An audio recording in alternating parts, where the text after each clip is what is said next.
when it comes to Kerala Blasters, there is always this budget constraint will always show. So when it comes to retaining players or signing Indian experienced players, actually we have lost some of the key players when Ivan's second season. He also mentioned in that interview as well. So if a foreign player comes here in a 1-year contract and he's performing well, there is a lot of clubs who will manipulate his salary and give more salary and grabs him.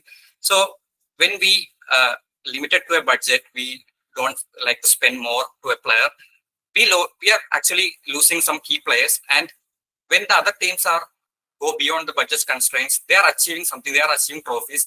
It is not necessary to spend a lot of money to build a good team. That's right. But sometimes we are losing the key players, the players we want, and especially when it comes to sign the experienced young Indian players, not young players, Indian players, we are facing the same issue.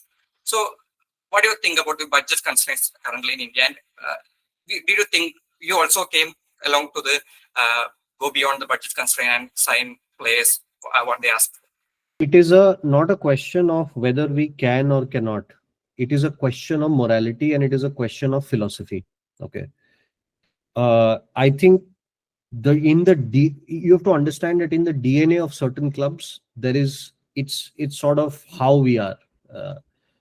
Now, if you look at everybody's crying about Jigson was not an experienced Indian player when he came to us, but everybody talks about him now.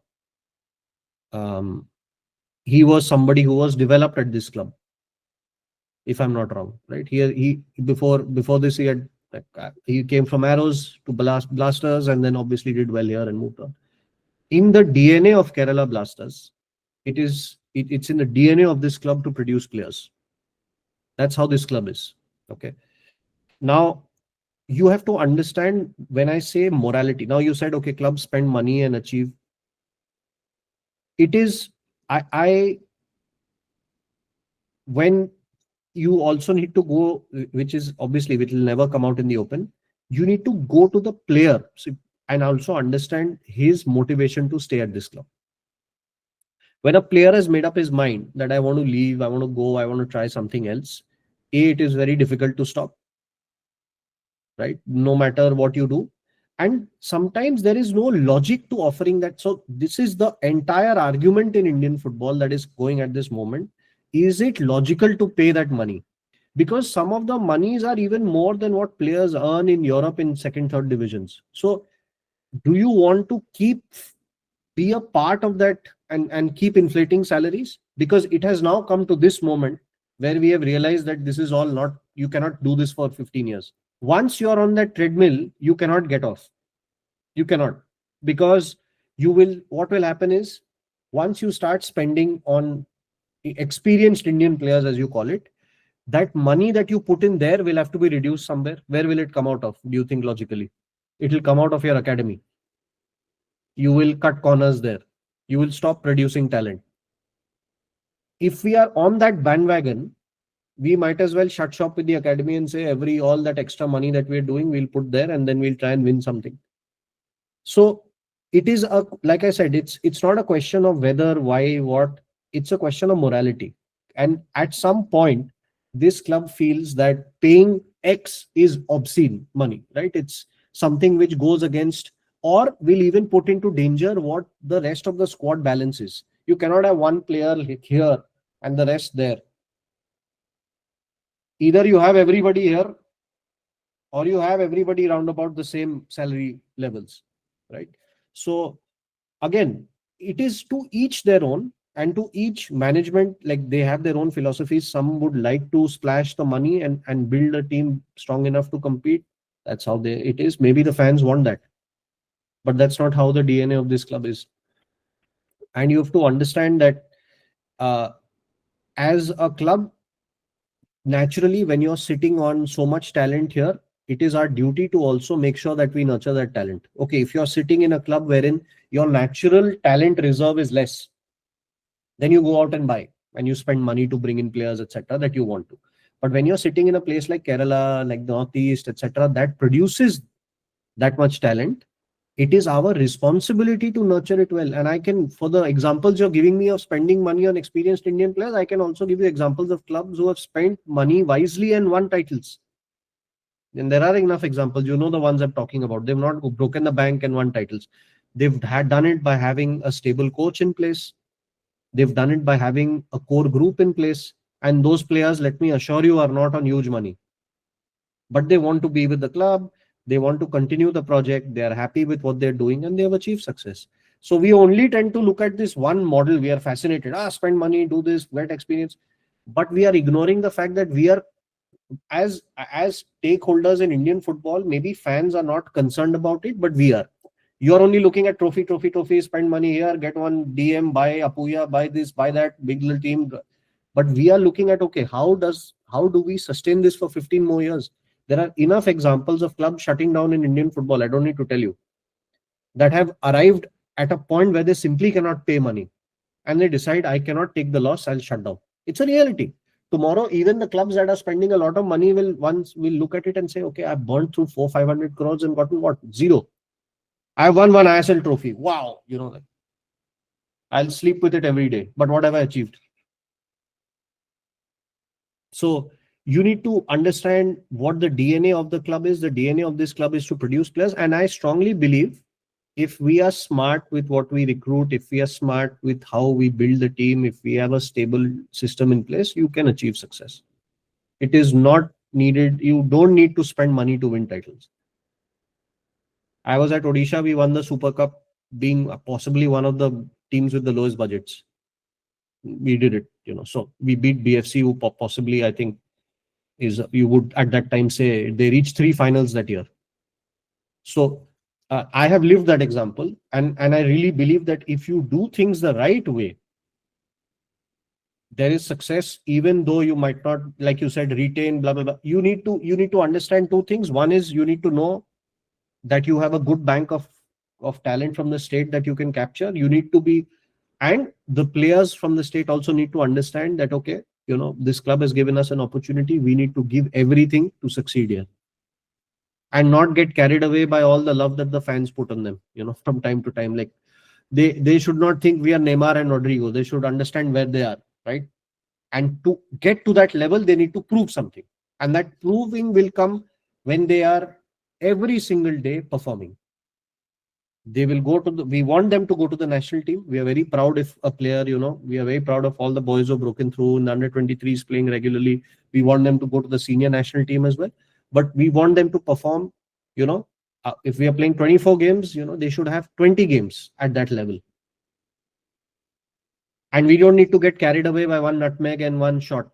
That's what we tend to do. That's what I've observed since I've come here. There will be like one skill in the entire game and people will be like, oh my goodness, and 50 reels and 5 music tracks, and you know. So we need to be realistic firstly. So our bank of natural talent that we have from the state, and they are so talented, you know, the sky is the limit, and we are sitting on a gold mine of talent, right? So it's our job to nurture them, to select the right players to represent this club.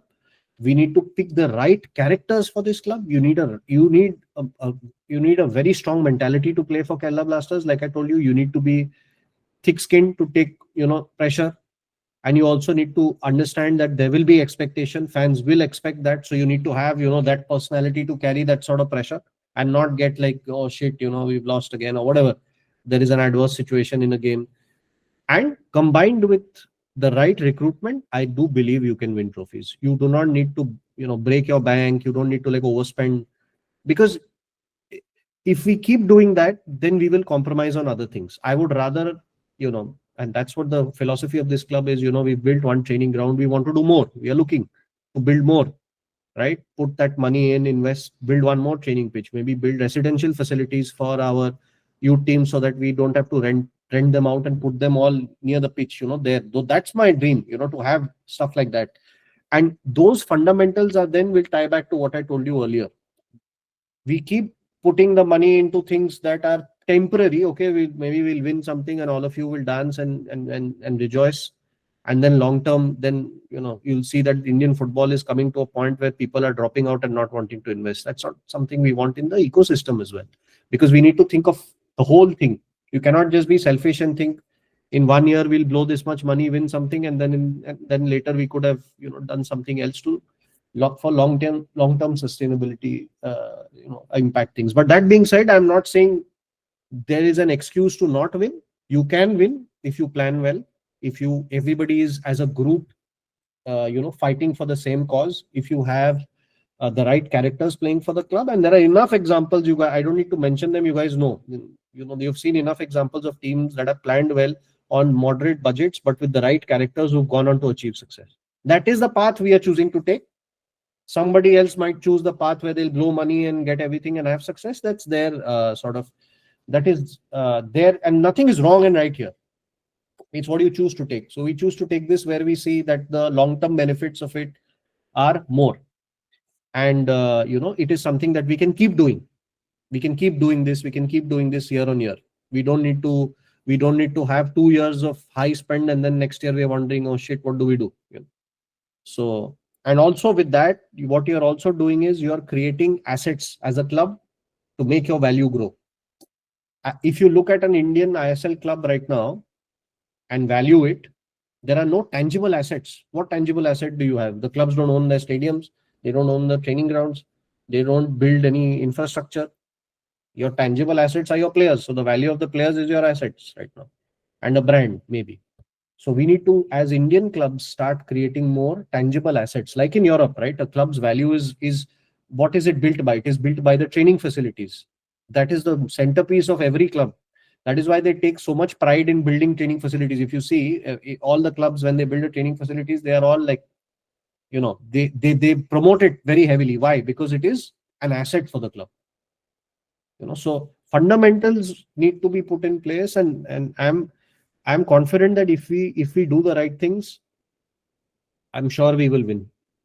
But we need to make sure that we are, irrespective of what everybody says, we need to believe in what we're doing, and it'll pay off. And if everything clicks as we want it to and as I envision it, hopefully, it's not, we'll have success to celebrate as well.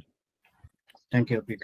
I would like to ask, so this, I know that the situation and everything. So the question from the fans is are we scouting and can we see the best players from the Super League Kerala? Like the Kerala Yeah, players. we are scouting. I'm watching every day. I know these guys are also watching. We are seeing. If there is an opportunity, the one thing which you need to know, any local talent that we feel can make the cut, our eyes are there. So make no mistake. Our entire reserve team, a lot of our reserve team boys are also playing in SLK because we felt it is a great experience for them to get that sort of environment, play games, have something on the line for playing games, right? Like in an individual team, they will have their targets to qualify, whatever. So they are living in an actual league-like environment there with more on the line. And we felt that this was a great opportunity for them to show themselves, for them to play in high pressure situations, to feel those ups and downs that, a first team would feel. Because sometimes when you're playing in a reserve team in these tournaments, you don't have much on the line as a reserve, because okay, when I lose, there's nothing on the line, right? What you're playing for maybe is just, I want to go into the first team. But here it will build character, it will make them sort of think more, it will put pressure on them. So we are tracking, so all our boys who've gone in there, like Ansal is there, Ebin, Jagannath, all of them in different clubs, we're tracking their progress. And obviously we are also looking at, our eyes are open. So we are 100%, all the reserve team, everybody is looking, tracking the games. I go and watch a few games whenever, because it's good also just to go and see what the sort of talent level is. But then there is also what you need to understand is sometimes when you are in a certain pool of players at a certain talent level, this is like 3 or 4 sort of rungs above. So you need to factor in an adjustment as well, right? So what level will that player go in at? All of that. It's not as simple as, okay, plucking one player from there and putting him here. It is also factoring in how much more difficult this level is. So you need to also plan for, okay, whether this player is somebody for the reserve team, maybe spend a few years there. Like an example is Koru, for example, who spent 1 year in the reserve team, then made the jump. Although I think the team always knew that he is ISL material, but you need that player to bed in, spend a year at a certain level, and then once you see that player more closely, then that player is able to make the jump. So all of that work is being done. That is something which we are actively looking at also. So Abhi, just a small request, like stay with us. Uh, Stay with us long enough, okay? Because the club, I guess the club lacked a visionary, to be honest, because um, today's thoughts are tomorrow's, things that you have. And something like the training ground, we have been fighting for that a lot, and at last we have it under your tenure. And as you spoke to Ajay's question, something like training facilities with the players staying near the facility, having having the best food, best training, and stuff like that seems to be like the one which is in Madrid, in Real Madrid. They have a Real Madrid city, where I mean I had the chance to visit the place, and it's absolutely amazing. And something like that would be very groundbreaking, not in the near future, but then at least we have the vision to do that. That would be amazing.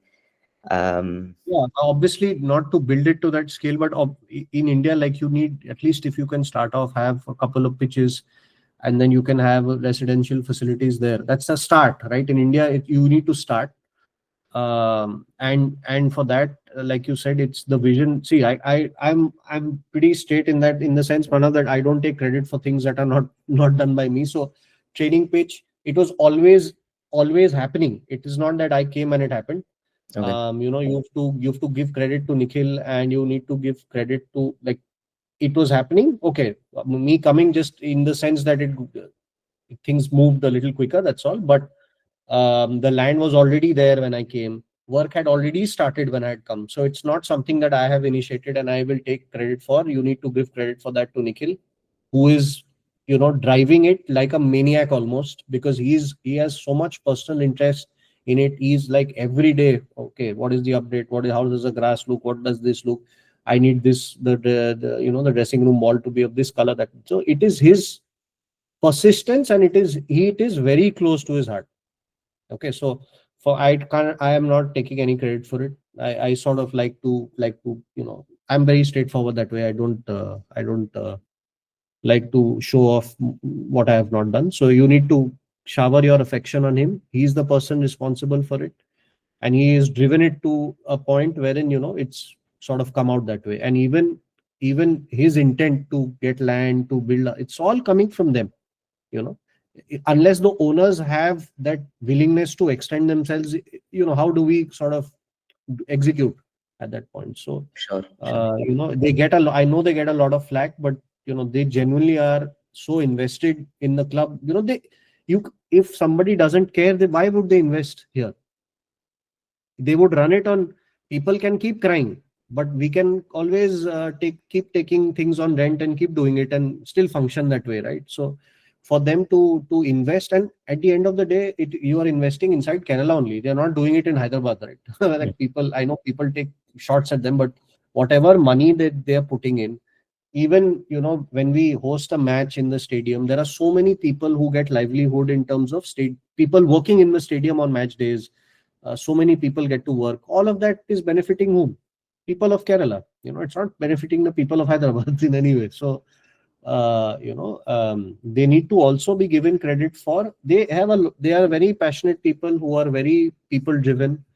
And I know there is obviously the frustration is there. I can understand, as fans, but they need to be sort of also appreciated when they do something that is benefiting the state and it's benefiting the club. So you should divert all your affection to him on that standpoint. And he deserves it also. He's always driven it from last year. I know before I came in, he had already laid the groundwork for it, and the land was already there. The initial work was already done when I came on the pitch. We just managed to sort of finish it and put like some of the finishing touches on it. So yeah.